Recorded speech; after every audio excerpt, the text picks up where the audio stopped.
Kejahatan terbesar Belanda terhadap kita adalah ingin menghilangkan jejak maju leluhur bangsa Nusantara, selama puluhan tahun telah membengkokkan dan memutus sejarah Nusantara. Simak penjelasannya. Arkeologi sebagai satu disiplin ilmu tidak akan berhenti untuk melakukan rekonstruksi catatan sejarah selama sejarah belum menampilkan fakta sesungguhnya apa yang terjadi di masa lalu. Konsep baru tafsir sejarah hari ini mungkin telah kuno untuk esok paginya. Apa yang ideal selesai tahun ini kembali mentah dalam tahun berikutnya. Dengan demikian penelitian arkeologi akan menjadi jalan tanpa ujung. Para ahli filologi pada waktu itu benar-benar memiliki ilmu yang luas karena untuk memahami isi naskah, orang harus mengenal hurufnya, bahasanya, dan ilmu yang dikandungnya. Setelah dapat membaca dan memahami isinya, mereka lalu menulisnya kembali dalam huruf dan bahasa yang dipakai waktu itu. Dalam perkembangannya yang mutakhir, filologi memandang perbedaan yang ada dalam berbagai naskah sebagai suatu ciptaan dan menitik beratkan kerjanya pada perbedaan-perbedaan tersebut serta memandangnya justru sebagai alternatif yang positif. Dalam hal ini, suatu naskah dipandang sebagai satu penciptaan baru yang mencerminkan perhatian yang aktif dari pembacanya. Varian-varian tersebut dipandang sebagai pengungkap kegiatan yang kreatif untuk memahami teks, menafsirkannya, membetulkannya yang dipandang tidak tepat, mengaitkan dengan ilmu bahasa, sastra, budaya, keagamaan dan tata politik yang ada pada zamannya. Dalam pandangan ini, naskah dipandang sebagai dokumen budaya, sebagai refleksi dari zamannya. Filologi dalam aspek kerja demikian disebut filologi modern. Naskah-naskah Nusantara misalnya Negara Kretagama, Pararaton, Babat Tanah Jawi, Babat Dipanegara, Sejarah Melayu, Hikayat Raja-Raja Pasai, Hikayat Aceh dan Hikayat Banjar, Malayu. Naskah-naskah ini, melalui proses pengkajian filologis, dapat dimanfaatkan sebagai sumber sejarah setelah diuji berdasarkan sumber-sumber lain, diantaranya sumber asing juga prasasti. Kolonial Belanda selama puluhan tahun telah memutus sejarah Nusantara dengan putra-putri penerus leluhur bangsa Indonesia. Di antaranya juga memutus sejarah nama-nama gunung dan mengganti nama-nama gunung yang tersebar di Nusantara tersebut. Hal ini ada maksudnya, karena bila nama gunung diketahui oleh generasi penerus, maka akan diketahui pula kerajaan-kerajaan di sekitar gunung tersebut juga fakta sejarah benarnya, karena jejak rekam kegiatan volcano adalah data valid akurat kapan kejadian itu terjadi. Nama-nama gunung terdahulu. 1. Agung sama dengan Toh Langkir. 2. Batur sama dengan Tampuryang. 3. Bromo sama dengan Brahma. 4. Cikuray sama dengan Prawitra, Sri Manganti. 5. Ciremai sama dengan Indrakila. 6. Dieng sama dengan Sang Hyang. 7. Galunggung sama dengan Kendiaga. 8. Gede sama dengan Katong Ageng. 9. Karang sama dengan Nisada. 10. Kelut sama dengan Kamput. 11. Lawu sama dengan Mahendra. 12. Merbabu sama dengan Limohan. 13. Muria sama dengan Retawu. 14. Papandayan sama dengan Danghyang. 15. Penanggungan sama dengan Pawitra. 16. Perahu sama dengan Baito Raung. Gunung-gunung di dekat Gunung Raung Jawa Timur dulunya adalah Gunung Semeru yang asli. 1. Rinjani sama dengan Samalas Rinjani Purba. 2. Salak sama dengan Sabto Argo. 3. Slamet sama dengan Jamur Dipa. 4. Semeru sekarang sama dengan Salaka. 5. Sumbing sama dengan Sunggi. 6. Sundoro sama dengan Sundoro tetap. 7. Toba sama dengan Kelasa. 8. Ungaran sama dengan Sakaya. 9. Welirang sama dengan Gora. 10. Wilis sama dengan Pawinihan. Kejahatan terbesar kolonialis Belanda terhadap kita adalah ingin menghilangkan jejak maju leluhur bangsa Nusantara, selama puluhan tahun telah membengkokkan dan memutus sejarah Nusantara. Upaya pembodohan terhadap bangsa Nusantara adalah kejahatan terbesar Belanda terhadap bangsa ini Indonesia. Belanda tidak pernah mengakui proklamasi kemerdekaan tanggal 17 Agustus tahun 1945. Bagi Belanda, Indonesia baru merdeka pada tanggal 27 Desember tahun 1949, ketika Den Haag menyerahkan kedaulatan Republik Indonesia Serikat di Istana de Dam, Amsterdam. Beda 5 tahun itu adalah upaya gagal Belanda merebut kembali Indonesia yang sudah memproklamasikan kemerdekaannya. Baru pada 2005 ketika hari ulang tahun proklamasi ke-60, Belanda, secara moral, mengakui proklamasi dengan tidak tegas dan sangat mengambang.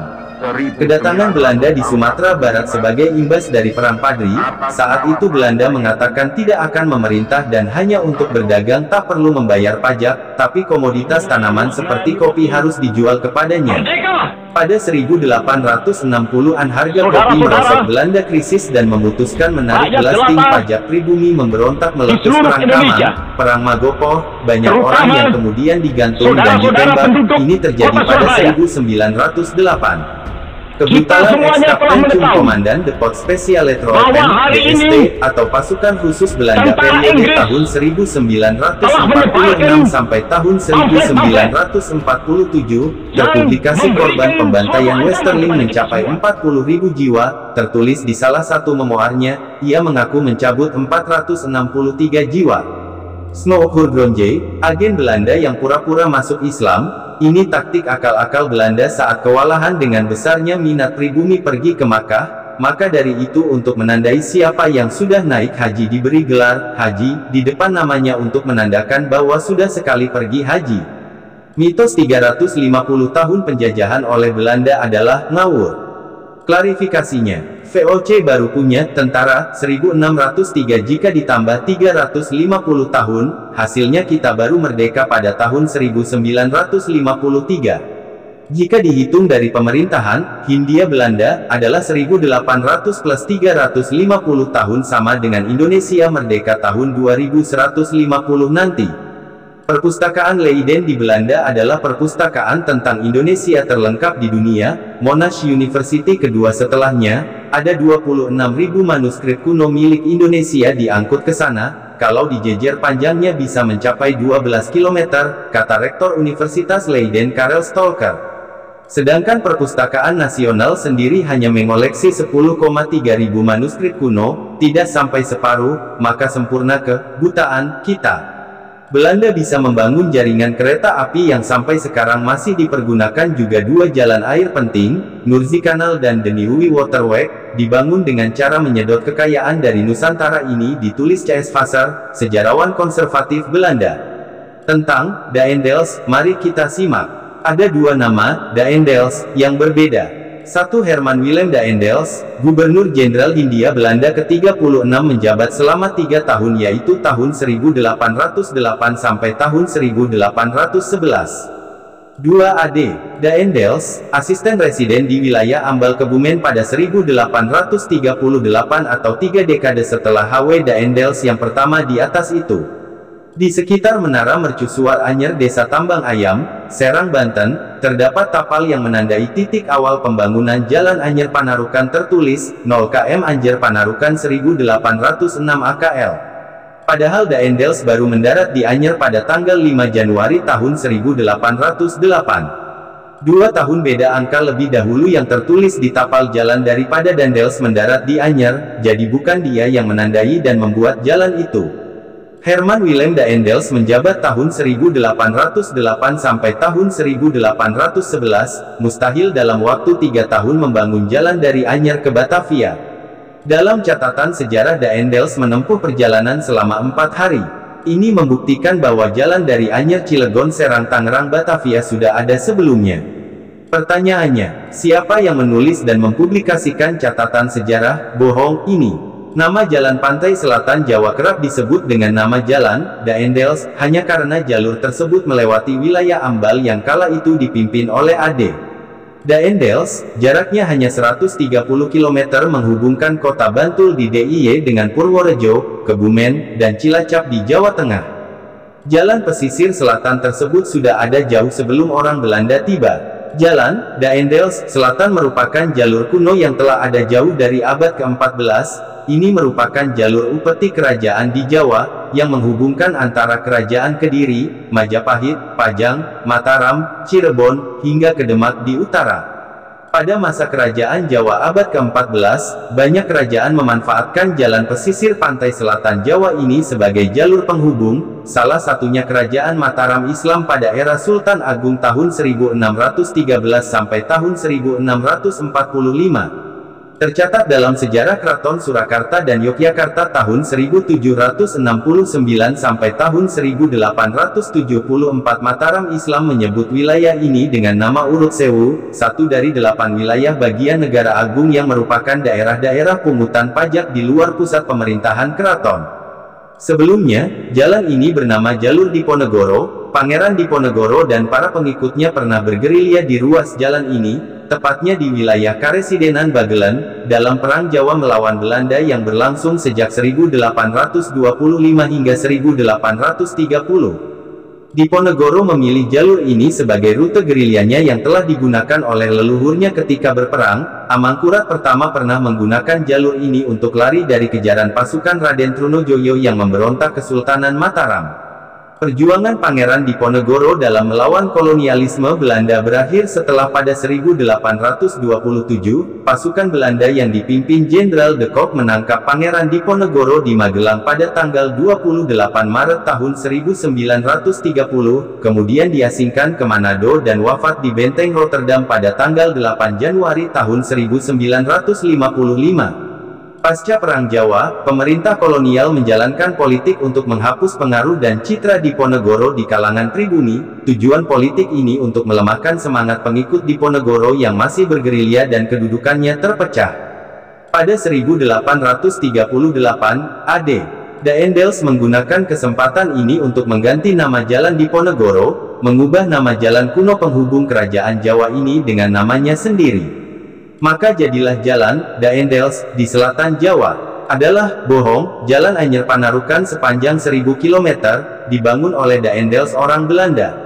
Sejatinya, nenek moyang dan leluhur kita sudah membuatnya terlebih dahulu, sebelum mereka datang.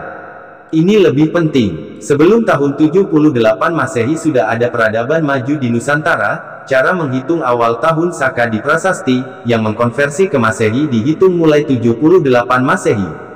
Itulah yang menjadikan sejarah kita hilang atau sengaja dihilangkan. Sejatinya, kaum Caka adalah leluhur bangsa Nusantara, tertulis pada relief dasar Fuana Cakapala Borobudur dengan teks literasi kata Mahecakya, bangsa Cakya, Sakaya, Saka Aryan yang agung, disebut Sitya oleh sejarawan Eropa dan awal penghitungan tahun Saka di prasasti tidak dimulai tahun 78 Masehi, ini penyebab hilangnya sejarah kita. Pada tahun 5391 SM, mulai dibangunnya bangunan megah, bernama Fuana Cakapala di Java, kini terpublikasi bernama Borobudur.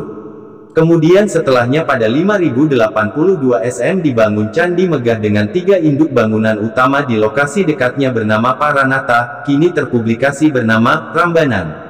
Paranata, mempunyai arti, menata ulang, sesuai dengan bentuk dasar ajaran, matahari, sebagai sumber cahaya, bukan menyembah matahari, dengan filosofi 5 warna cahaya utama atau pancawarna. Fahami ini ajaran asli Nusantara bukan Hindu-India. Yaitu, cahaya putih di timur disebut Purwa, tempat Hyang Iswara. Cahaya merah di selatan disebut Daksina, tempat Hyang Brahma. Cahaya kuning di barat disebut Pasima, tempat Hyang Mahadewa. Cahaya hitam di utara disebut Utara, tempat Hyang Wisnu. Segala warna cahaya di pusat disebut Madya, tempat Hyang Siwa, yang melebur atau menyatukan, yang kemudian disalahartikan sebagai dewa, perusak. Ini publikasi versi kolonialis sama dengan di India. Teks literasi kata Dharma terekam di relief dasar Borobudur dengan teks kata Kusala Dharma Bajana dan Vinaya Dharma Citakya. Ini berarti Borobudur bukan berdasar pada salah satu ajaran yang terlahir di India, tapi mendasari lahirnya 3 ajaran baru berbasis Dharma di India. True Back History of Indonesia, Exploration dan Research by Santo Saba, Revisionis History. WhatsApp 081321329787.